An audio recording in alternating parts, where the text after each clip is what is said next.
ಈ ದರಿದ್ರಗಳು ಕೆಲವು ಜನ ಹೀರೋಯಿನ್ಗಳು, ಈ ಕೆಲವು ಜನ ಸಿನಿಮಾ ಆರ್ಟಿಸ್ಟ್ಗಳು ಡೇಟಿಂಗ್ ಆ್ಯಪ್ಗೆ ಪ್ರಮೋಷನ್ ಮಾಡ್ತಾರೆ. ಇಲ್ಲಿ ಹೇಳೋದು ನನ್ನ ಆ ದೃಷ್ಟಿಯಿಂದ ನೋಡ್ತಾನೆ ಇವನು, ಈ ದೃಷ್ಟಿಯಿಂದ ನೋಡ್ತಾನೆ ಅವನು, ಮತ್ತು ನನಗೆ ನಾವು ಆ ಥರ ಡ್ರೆಸ್ ಹಾಕಿದ್ರೆ ಎಲ್ಲ ಹಿಂಗೆ ಅಂತಾರೆ ಅಂತ. ಅಲ್ಲಿ ನೋಡಿದ್ರೆ ಡೇಟಿಂಗ್ ಆ್ಯಪ್ ಪ್ರಮೋಟ್ ಮಾಡ್ತಾ ಇರ್ತಾಳೆ.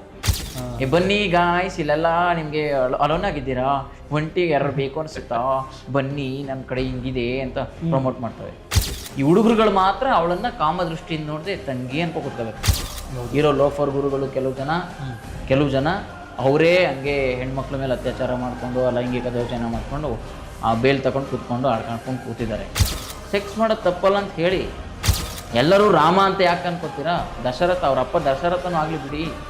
ಬರೀ ಸೋಷಿಯಲ್ ಮೀಡಿಯಾ ಹಿಟ್ಟಾದ ತಕ್ಷಣ ಅಥವಾ ಟಿ ವಿ ಚಾನಲಲ್ಲಿ ಹಿಟ್ಟಾದ ತಕ್ಷಣ, ಸಿನಿಮಾಗಳು ಒಂದಿಷ್ಟು ಮಾಡಿಬಿಟ್ಟು ಹೀರೋ ಸ್ಟಾರ್ಗಳಾದ ತಕ್ಷಣ ಅದೇನು ದೊಡ್ಡ ಲೈಫ್ ಅಲ್ಲ. ಟೆಕ್ಸ್ಟ್ ಬುಕ್ ದರಿದ್ರದವ್ರು ಹೆಂಗ್ ಟೆಕ್ಸ್ಟ್ ಬುಕ್ಗಳು ಮಾಡಿದ್ದಾರೆ ಗೊತ್ತಿಲ್ಲ. ಸ್ವಾತಂತ್ರ್ಯ ಬಂತವಿಂದ ಆ ಟೆಕ್ಸ್ಟ್ ಬುಕ್ಗಳು ಕೊಡೋ ಪಾಠನ ಯಾವನಾರ ಪಾಠ ಅಂತ ಕರೀಬೇಕಾಗುತ್ತಾ ಐತಿ? ಎಷ್ಟೋ ಪಾಠಗಳು ಅನವಶ್ಯಕ ಮತ್ತು ಮಕ್ಕಳನ್ನ ಹಾಳು ಮಾಡೋ ಪಾಠಗಳಿದಾವಲ್ಲ ಸ್ವಾತಂತ್ರ್ಯ ಬಂತವಿಂದ. ಸ್ಪಿರಿಚುವಲ್ ಥಿಂಕ್ ಮಾಡೋನು ಸೆಕ್ಸ್ ಮಾಡಬಾರ್ದು, ಸೆಕ್ಸ್ ಮಾಡದೇ ಇರೋನು ಮಾತ್ರ ಸನ್ಯಾಸಿ, ಇವೆಲ್ಲ ಸುಳ್ಳು, ಇವೆಲ್ಲ ಏನಿಲ್ಲ, ಎಲ್ಲೂ ರೂಲ್ಸ್ ಇಲ್ಲ. ಹೀರೋಗಳು ಕೆಲವು ಜನ ಅಡ್ವರ್ಟೈಸ್ ಕೊಟ್ಬಿಟ್ಟು ಯಾವ್ಯಾವುದಕ್ಕೋ ಆನ್ಲೈನ್ ಗೇಮ್ಗಳಿಗೆ, ಡೇಟಿಂಗ್ ಆ್ಯಪ್ಗಳಿಗೆ, ಯಾವುದೋ ಗುಟ್ಕಾಗಳಿಗೆ ಇವೆಲ್ಲ ಆ್ಯಡ್ ಕೊಟ್ಬಿಟ್ಟು ಅವಾಗ ಹಂಗೆ ಮಾತಾಡ್ತಾವಲ್ಲ.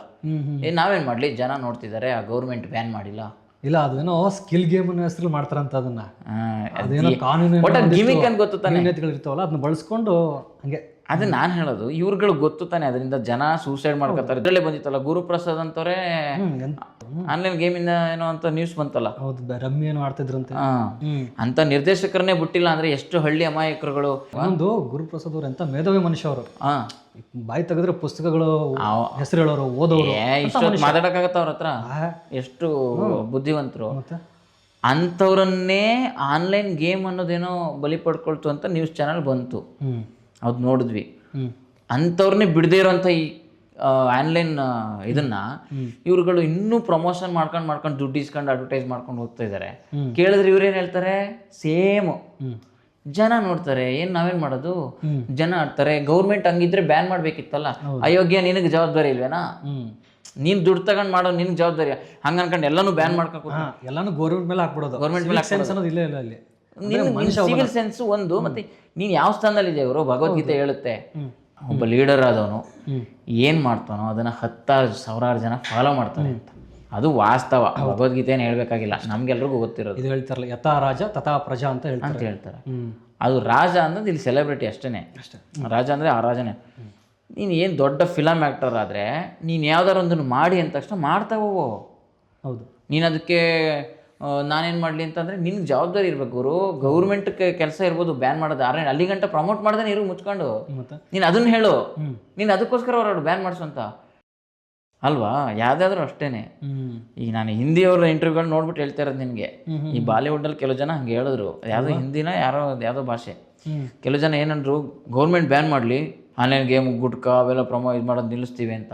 ಇಲ್ಲ, ನಿಮ್ಗೆ ಏನರ ಜವಾಬ್ದಾರಿ ಇಲ್ವೇನ್ರ? ಒಳ್ಳೆಯವರು ಭಾಳ ಆಧ್ಯಾತ್ಮ ಮಾತಾಡ್ತೀರಾ, ಒಳ್ಳೆ ಸಾಮಾಜಿಕ ಜವಾಬ್ದಾರಿ ಅಭಿಮಾನಿಗಳು ಅಂತ ಹೇಳ್ತೀರ, ನಿಮ್ಗೊಂದು ಸ್ವಲ್ಪನಾರು ಬೇಡವೇನ್ರ? ದುಡ್ಡು ಇಸ್ಕೊಂಡು ಮಾಡಿಬಿಟ್ಟು ಪ್ರಮೋಷನ್ನ ಗೌರ್ಮೆಂಟ್ ಬ್ಯಾನ್ ಮಾಡೋ ತನಕ ನಾವು ಇರ್ತೀವಿ ಅಂತಂದರೆ ಅಂದರೆ ನಿನಗೊಂದು ಸ್ವಲ್ಪನೂ ಜವಾಬ್ದಾರಿ ಇಲ್ಲ, ನೀನು ದೊಡ್ಡ ಸಿಚುವೇಶನ್ ನೋಡ್ಕೊಂಡು ದುಡ್ಡು ಮಾಡೋ ನನ್ನ ಮಗನೇ ನೀನು ಅಂತ ಅಲ್ಲಿ ಅರ್ಥ ಆಗಲ್ವಾ? ಅಲ್ವಾ? ಒಂದು ಲಿಮಿಟ್ ಇರಬೇಕು ಎಲ್ಲದಕ್ಕೂ. ಅಡ್ವರ್ಟೈಸ್ ಕೊಡ್ತೀಯ ಅಂದರೆ ಕೆಲವೊಂದಕ್ಕೆ ಆರೋಗ್ಯಕರವಾಗಿರುವಂಥವಕ್ಕೆ ಕೆಲವೊಂದು ಕೊಟ್ಟರೆ ತೊಂದರೆ ಇಲ್ಲ. ಅದರಿಂದ ಜನ ಸಾಯ್ತವ್ರೆ ಅಂತ ಗೊತ್ತಾದಾಗಲೂ ಕೂಡ, ರಿಪೀಟ್ ನ್ಯೂಸ್ ಬರ್ತಾ ಇದ್ರು ಕೂಡ ಅದನ್ನ ಮಾಡಿನೂ ನೀನು ನೋಡ್ಕೊಂಡು ಕೂಡ ನೀನು ಮಾಡ್ತಾ ಇದೀಯ ಅಂತ ಅಂದರೆ ನೀನು ಎಂಥ ಅವಕಾಶವಾದಿ, ನೀನು ಎಂಥ ದುಡ್ಡು ದರಿದ್ರ ಅಂತ. ಕೋಟಿಗಟ್ಟಲೆ ಇರುತ್ತೆ. ಆದರೂ ಈ ದರಿದ್ರಗಳು, ಕೆಲವು ಜನ ಹೀರೋಯಿನ್ಗಳು, ಈ ಕೆಲವು ಜನ ಸಿನಿಮಾ ಆರ್ಟಿಸ್ಟ್ಗಳು ಡೇಟಿಂಗ್ ಆ್ಯಪ್ಗೆ ಪ್ರಮೋಷನ್ ಮಾಡ್ತಾರೆ. ನಿಮ್ಗೆ ಒಬ್ರಿಗೆ ಬೇಜಾರಾಗ್ತಿದ್ಯಾ? ನಮ್ಗೆ ಬರ್ತಾವಲ್ಲ ಒಂದೊಂದ್ಸಲ, ಪಾರ್ಟ್ನರ್ ಬೇಕು ಅನ್ನಿಸ್ತಿದ್ಯಾ? ನಿಮ್ಗೆ ಬ್ರೇಕಪ್ ಆಗಿದೆಯಾ? ನಿಮಗೆ ಒಬ್ರು ಮಾತಾಡೋಕ್ಕೆ ಬೇಕು ಅನ್ನಿಸ್ತಿದ್ಯಾ? ಫ್ರೆಂಡ್ಶಿಪ್ ಬೇಕು ಅನ್ನಿಸ್ತಿದ್ಯಾ? ಬೆಸ್ಟ್ ಫ್ರೆಂಡ್ ಬೇಕು ಅನ್ನಿಸ್ತಿದ್ಯಾ ಅಂತ ಬನ್ನಿ, ಇದಕ್ಕೆ ಡೌನ್ಲೋಡ್ ಮಾಡ್ಕೊಳ್ಳಿ, ಇದ್ರಲ್ಲಿ ಮಾತಾಡಿ, ವಿಡಿಯೋ ಕಾಲ್ ಮಾಡಿ, ಹಂಗೆ ಮಾಡಿ, ಆಮೇಲೆ ಫ್ರೆಂಡ್ಶಿಪ್ ಮಾಡಿ, ನಿಮ್ಗೆ ಒಳ್ಳೆ ಫ್ರೆಂಡ್ಶಿಪ್ ಸಿಗ್ತಾನೆ. ಇದು ಹೇಳ್ತಾರಲ್ಲ ಮಾಮ ಕೆಲಸ ಮಾಡೋದು, ಆ ಥರದ್ದು ಹುಡುಗಿರೇ ಮಾಡ್ತಾವ್ರಲ್ಲ ಅವರು. ಹುಡುಗಿ ಹೆಣ್ಮಕ್ಳು ರೇಪ್ ಆದರೆ ಎಷ್ಟು ಹೊಟ್ಟೆ ಉರಿಯುತ್ತೆ, ಹೋರಾಟ ಮಾಡ್ತೀವಿ. ಮತ್ತು ಈ ದಾರಿ ತಪ್ಪಿಸೋದು ಹೆಂಗೆ? ಇದು ಒಂಥರ ಕೆಲವು ಜನ ಹೇಳ್ಬಿಡ್ತಾರೆ, ಇದರಿಂದ ಅವ್ರಿಗೆ ಸೊಲ್ಯೂಷನ್ ಸಿಗುತ್ತೆ, ದುಡ್ಡು ಹಾಳಾಗಲ್ಲ, ದುಡ್ಡು ಅವನ ಯಾವ ಬ್ಲಾಕ್ ಮೇಲ್ ಮಾಡಿಕೊಂಡು. ಮತ್ತೆ ಅವ್ರು ಹನಿ ಟ್ರ್ಯಾಪ್ ಆದರೆ ಯಾರು ಹೊಣೆ? ಹನಿ ಟ್ರ್ಯಾಪ್ ಆದರೆ ಯಾರು ಹೊಣೆ? ಈಗ ನಂಬರ್ ತೊಗೊಳ್ತಾನೆ, ಎಲ್ಲೊಂದ್ ಕಡೆ ಕರೀತಾನೆ, ಕರ್ಕೊಂಡು ಎಲ್ಲಿಗೆ ಹೋಗ್ತಾನೆ ಅವನು? ಅವ್ನಿಗೆ ಏನಾರು ಅಟ್ಯಾಕ್ ಮಾಡಿ ದುಡ್ಡು ಕಿತ್ಕೊಂಡ್ರೆ ಯಾರು ಹೊಣೆ? ದೊಡ್ಡ ದೊಡ್ಡ ಹೀರೋಯಿನ್ಗಳು, ನಮಗೆ ಹೀರೋಯಿನ್ ಅಂದರೆ ಆರ್ಟಿಸ್ಟ್ಗಳು ಈ ಆ್ಯಪ್ಗಳನ್ನು ಪ್ರಮೋಷನ್ ಮಾಡ್ತಾವ್ರೆ. ಅಷ್ಟು ದರಿದ್ರ ಸ್ಥಿತಿ ಬಂದ್ಬಿಟ್ಟಿದೆ ಎಲ್ರಿಗೂ. ಕನ್ನಡದಲ್ಲಿ ಒಬ್ರು ಇದ್ದಾರೆ ಕಂಟೆಂಟ್ ಕ್ರಿಯೇಟರು, ಕಿತ್ತಡಿ ಕಿರಣ್ ಅಂತ, ನೋಡಿರ್ತೀಯ, ಒಳ್ಳೆ ಮನುಷ್ಯ. ಅವ್ರಿಗೆ ಈ ಇದ್ರ ಬಗ್ಗೆ ತುಂಬ ಅಭಿಮಾನ ಇದೆ. ಅಂದರೆ ಬೆಟ್ಟಿಂಗ್ ಆ್ಯಪ್ನ ನಿಲ್ಲಿಸ್ಬೇಕು ಅಂತೇಳಿ ಸುಮಾರು ಕಡೆ ಸುತ್ತಾಡಿದ್ದಾರೆ. ಮೊನ್ನೊಂದು ಒಳ್ಳೆ ಕೆಲಸ ಮಾಡ್ದ ಮನುಷ್ಯ. ಏನಂದರೆ ಈ IPL ಬೆಟ್ಟಿಂಗ್ ನಡೀತಾ ಇದೆಯಲ್ಲ, ಅದರಲ್ಲಿ ಸುಮಾರು ಜನ ಕಂಟೆಂಟ್ ಕ್ರಿಯೇಟರ್ ಏನಿದಾರಲ್ಲ ನಮ್ಮ ಕನ್ನಡದಲ್ಲಿ, ಈ ಒಂದಿಷ್ಟು ಜನ ಇದಾರಲ್ಲಪ್ಪ, ಅವ್ರದ್ದೆಲ್ಲ ಡೀಟೇಲ್ಸ್ ತೊಗೊಂಡು ಅವರೆಲ್ಲ ಸ್ಟೋರಿ ಹಾಕೊಂಡಿದ್ವಿ ಇನ್ಸ್ಟಾಗ್ರಾಮಲ್ಲಿ. ಏನಂತ, ಈ ಥರ ಮ್ಯಾಚು ಇವ್ರ ಥ್ರೂ ಆಡಿದ್ರೆ ನೀವು ಗೆಲ್ಬೋದು, ಹೋದ ವರ್ಷ ಕಳ್ಕೊಂಡಿದ್ರೆ ನಾವು ಈ ವರ್ಷ ಗೆಲ್ಬೋದು, ಅದು ಕನ್ನಡಿಗರೇ ಬೆಟ್ಟಿಂಗ್ ಆ್ಯಪ್ನ ನಡೆಸ್ತಾ ಇದ್ದಾರೆ ಅಂತೇಳಿ ಪ್ರಮೋಷನ್ ಮಾಡ್ತಿದ್ರಂತೆ. ಅದು ಆಟೋಮೆಟಿಕ್ ನೀವು ಲಿಂಕ್ ಕ್ಲಿಕ್ ಮಾಡಿದ್ರೆ ವಾಟ್ಸಪ್ಗೆ ಹೋಗುತ್ತಂತೆ, ಅಲ್ಲಿ ಪೇ ಮಾಡ್ಬೇಕಂತ ಅಮೌಂಟು, ಅದೇನೋ ಹಂಗಂತೆ. ಅದನ್ನೆಲ್ಲ ಕಿತ್ತಡಿಕಿರೋ ನಾವು ಮನುಷ್ಯ ಅವ್ರನ್ನೆಲ್ಲ ಕಲೆಕ್ಟ್ ಮಾಡ್ಕೊಂಡು ಕಂಪ್ಲೇಂಟ್ ಕೊಟ್ಟಿದ್ದು ಹೋಗಿ ಕಮಿಷನರ್ ಆಫೀಸ್ಗೆ. ಆಮೇಲೆ ಏನು ಗೊತ್ತಾ, ಆ್ಯಕ್ಚುಲಿ ಈಗ ಇವ್ರುಗಳು ಹೇಳ್ತವೆ, ಅವ್ರು ಕೊಡ್ತಾರೆ, ನಾವು ಪ್ರಮೋಷನ್ ಮಾಡ್ತೀವಿ, ಅದು ಗೌರ್ಮೆಂಟ್ ಮಾಡಬೇಕು ಅಂತ ಹೇಳ್ತಾರೆ. ಮತ್ತು ನಾವೇನು ಮಾಡೋಕ್ಕಾಗತ್ತೆ ಮೇಡಮ್? ನಿಮಗೆ ಪರಿಜ್ಞಾನ ಇಲ್ವಾ? ನಿಮ್ಗೇನು ಅಭಿಮಾನಿಗಳಿರುತ್ತೆ, ನಿಮ್ಮ ಕಂಟ್ರೋಲ್ ಇದೆ ತಾನೇ, ಅದು ಮಾಡ್ಬೇಕಾ ಮಾಡ್ಬಾರ್ದಂತ. ಅವ್ರು ಹೆಂಗಾರೆ ಕೊಟ್ಟೋಗ್ಲಿ, ಬೇರೆಯವ್ರ ಮೇಲೆ ಒಳ್ಳೇದು ಮಾಡಿದಿರೋ ಪರವಾಗಿಲ್ಲ, ಕೆಟ್ಟದ್ದು ಮಾಡಬೇಡಿ ಅಂತಾರಲ್ಲ, ಹಂಗೆ ಅದೊಂದು ಇದು ಗುರು, ದಂಧೆ, ಬಿಡುಗು, ನಾಚಿಕೆ ಆಗಲ್ವ? ಹೆಣ್ಣು ಮಕ್ಳನ್ನು ದಾರಿ ತಪ್ಪಿಸ್ತಾರೆ ಗುರು. ಈಗ ಅಲ್ಲಿ ಆ್ಯಪಲ್ಲಿ ಎಷ್ಟು ಜನ ಹುಡುಗಿರು ಮೈ ಮಾರ್ಕೊಳ್ಳೋಕೆ ರೆಡಿ ಇರ್ತಾರೆ, ಗೊತ್ತಲ್ವಾ? ಹೌದು. ವಿಡಿಯೋ ಕಾಲ್, ಆಡಿಯೋ ಕಾಲಲ್ಲಿ ಎಷ್ಟೋ ಆ್ಯಪ್ಗಳು ಬರ್ತಾವಲ್ವಾ, ಅಲ್ಲೆಲ್ಲ ಎಷ್ಟು ಜನನ ಇಟ್ಕೊಂಡು ದಂಧೆ ಮಾಡ್ತಿರ್ತಾರೆ ಇವರು. ನಾವು ನೋಡ್ತೀವಿ ಅಲ್ವ, ಎಷ್ಟೋ ನ್ಯೂಸ್ಗಳನ್ನ ನೋಡ್ತೀವಿ. ಹೆಂಗೆ ಅಲ್ಲೆಲ್ಲ ಆ ದಂಧೆಗೆ ಇವ್ರು ಸಪೋರ್ಟ್ ಮಾಡ್ದಂಗೆ ಲೆಕ್ಕತ್ತಾನೆ. ಹೌದು. ನೋಡ್ರಿ, ಅತ್ಯಾಚಾರ ಆಗಬಾರ್ದು. ಹೌದು, ಆಗಬಾರ್ದು ಗುರು. ನೀವು ಅದಕ್ಕೆ ಸ್ವಲ್ಪ 1% ಆದರೂ ನಿಮ್ಮ ಕಡೆಯಿಂದ ಪ್ರಚೋದನೆ ಆಗದೆ ಇರೋದನ್ನ ತಪ್ಪಿಸಿ, ಆಗ್ತಾ ಇರೋದನ್ನ ನಿಮ್ಮ ಕಡೆ ನೀವು ಅಟ್ಲೀಸ್ಟ್ ದುಡ್ಡು ತಗೊಂಡು ಅಂತೂ ಮಾಡಬೇಡಿ, ಬೇರೆ ಇದನ್ನು ಮಾಡಿ ಅಲ್ವಾ? ಮಾಡ್ಬೋದು. ನೀವು ಕಣ್ಣಿಗೆ ನೋಡಿದ್ರೆ ಸಾಕು ವಾವ್ ಅನ್ಕೊಂಡು ಹೋಗೋ ಥರ ಎಲ್ಲನೂ ಮಾಡ್ತಾ ಇದ್ದಾಗ ಜಾಸ್ತಿ, ಅದಕ್ಕೆ ಪ್ಲ್ಯಾಟ್ಫಾರ್ಮ್ಗಳು ಕೊಟ್ಟಾಗ, ಬನ್ನಿ ನನ್ನ ನಂಬರ್ ತಗೊಳ್ಳಿ, ಇವಳ ನಂಬರ್ ಸಿಗುತ್ತೆ, ಬನ್ನಿ, ಅವಳು ನಿಮ್ಮನ್ನು ಕರಿತಾಳೆ, ಬನ್ನಿ, ನನ್ನ ಆ ದೃಷ್ಟಿಯಿಂದ ನೋಡ್ತಾನೆ ಇವನು, ಈ ದೃಷ್ಟಿಯಿಂದ ನೋಡ್ತಾನೆ ಅವನು, ಮತ್ತು ನನಗೆ ನಾವು ಆ ಥರ ಡ್ರೆಸ್ ಹಾಕಿದ್ರೆ ಎಲ್ಲ ಹಿಂಗೆ ಅಂತಾರೆ ಅಂತ. ಅಲ್ಲಿ ನೋಡಿದ್ರೆ ಡೇಟಿಂಗ್ ಆ್ಯಪ್ ಪ್ರಮೋಟ್ ಮಾಡ್ತಾ ಇರ್ತಾಳೆ, ಬನ್ನಿ ಗಾಯ್ಸ್, ಇಲ್ಲೆಲ್ಲ ನಿಮಗೆ ಅಲೋನ್ ಆಗಿದ್ದೀರಾ, ಒಂಟಿಗೆ ಯಾರು ಬೇಕು ಅನಿಸುತ್ತಾ, ಬನ್ನಿ ನನ್ನ ಕಡೆ ಹಿಂಗಿದೆ ಅಂತ ಪ್ರಮೋಟ್ ಮಾಡ್ತವೆ. ಈಗಿನ ಕಾಲದಲ್ಲಿ ಅಷ್ಟು ಕೊರತೆ ಇದೆಯಾ ಗುರು? ಅಂದರೆ ಡೇಟಿಂಗ್ ಆ್ಯಪ್ ಇದು ಮಾಡ್ಕೊಂಡು ಹೋಗೋಷ್ಟು ಅಲ್ವಾ? ಅಲ್ಲ, ಕಾಲಕ್ಕೆ ಏನಾಗುತ್ತೆ ಅದೆಲ್ಲ ಆಗುತ್ತೆ. ಅಲ್ಲ, ಎರಡೂ ಮಾತಾಡ್ತಾರಲ್ಲ, ಅದು ಈಗ ನಾವು ಇರೋದೇ ಹಿಂಗೆ ಅಂತ ಹೇಳ್ಕೊಂಡ್ಬಿಟ್ರೆ ಪ್ರಾಬ್ಲಮ್ ಇಲ್ಲ. ಇದು ದಂಧೆ. ಒಂದು ಹುಡುಗ ಒಂದು ಹುಡುಗಿ ಏನೋ ಒಂದು ಕ್ಲೋಸ್ನೆಸ್ ಆಗಬೇಕಾಗಿರೋದು ಅದು ಪ್ರೀತಿಯಿಂದ. ಹೌದು. ಅದು ಹೆಂಗಾರಾಗಲಿ, ಅದು ಮದುವೆ ಅಂತ ಅದು ಬೇರೆ, ಸೆಕೆಂಡ್ರಿ. ಅಟ್ಲೀಸ್ಟ್ ಅವರಿಬ್ಬರು ಒಪ್ಪಿಗೆ ಅಥವಾ ಒಂದು ಪ್ರೀತಿಯಿಂದ ಆಗಬೇಕು. ಇಲ್ಲಿ ಮೂರನೇವ್ರು ಅದನ್ನು ಪ್ರಮೋಟ್ ಮಾಡ್ತಿದ್ದಾರೆ, ದುಡ್ಡು ಕೊಟ್ಬಿಟ್ಟು ಹೋಗೋ ಥರ. ಒಂದು ರೆಗತನ ಅದೇನೇ ಇದು ಆ್ಯಪಲ್ಲಿ.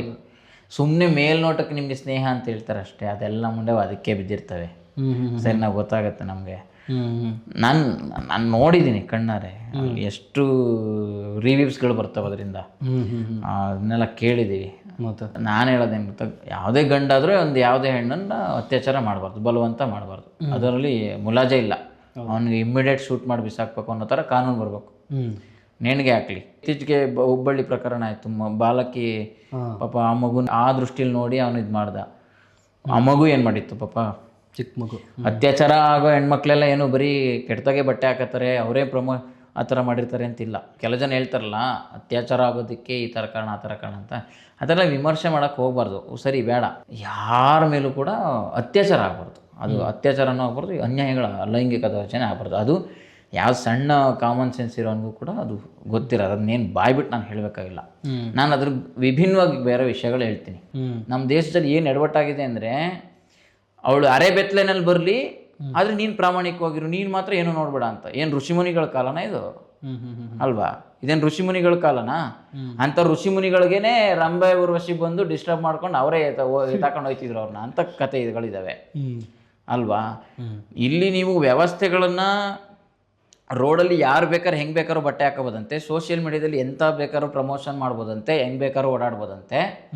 ಈ ಹುಡುಗರುಗಳು ಮಾತ್ರ ಅವಳನ್ನು ಕಾಮದೃಷ್ಟಿಯಿಂದ ನೋಡದೆ ತಂಗಿ ಅನ್ಕೋ ಕೂತ್ಕೋಬೇಕಂತೆ. ಅದು ಯಾವ ಸೀಮೆ? ಅದು ಹೆಂಗಾಗುತ್ತದು? ಸೈನ್ಸ್, ಅದು ಬಾಡಿ ಅರ್ಥ ಮಾಡ್ಕೋಬೇಕು. ಸ್ಪಿರಿಚುವಲ್ ಎಜುಕೇಷನ್ ಜಾಸ್ತಿ ಮಾಡಿಲ್ಲ, ಆಧ್ಯಾತ್ಮಿಕಕ್ಕೆ ಸಂಬಂಧಪಟ್ಟಂಗೆ ಇದೆಲ್ಲ ಕ್ಷಣಿಕ, ಇದೆಲ್ಲ ಒಳ್ಳೇದಲ್ಲ, ಇದು ನಮ್ಮನ್ನು ಹಾಳು ಮಾಡುತ್ತೆ ಒಂದಲ್ಲ ಒಂದಿನ, ಇದು ಒಳ್ಳೇದಲ್ಲ, ಇದಕ್ಕಿಂತ ವಿಭಿನ್ನವಾದ ಶಾಶ್ವತವಾದದ್ದ ಆನಂದವಾದಂಥ ಬದುಕು ಬೇರೆ ಇದೆ ಅಂತ ಅರ್ಥ ಮಾಡಿಸೋಂಥ ಎಜುಕೇಷನ್ ಸಿಸ್ಟಮ್ ನಮ್ಮಲ್ಲಿಲ್ಲ. ಅಂಥ ಗುರುಗಳು ಇಲ್ಲ. ಇರೋ ಲೋಫರ್ ಗುರುಗಳು ಕೆಲವು ಜನ ಅವರೇ ಹಂಗೆ ಹೆಣ್ಮಕ್ಳ ಮೇಲೆ ಅತ್ಯಾಚಾರ ಮಾಡಿಕೊಂಡು ಲೈಂಗಿಕ ದೌರ್ಜನ್ಯ ಮಾಡಿಕೊಂಡು ಬೇಲ್ ತಗೊಂಡು ಕೂತ್ಕೊಂಡು ಆಡ್ಕೊಂಡು ಕೂತಿದ್ದಾರೆ ಈ ದೇಶದಾದ್ಯಂತ ಕೆಲವು ಜನ.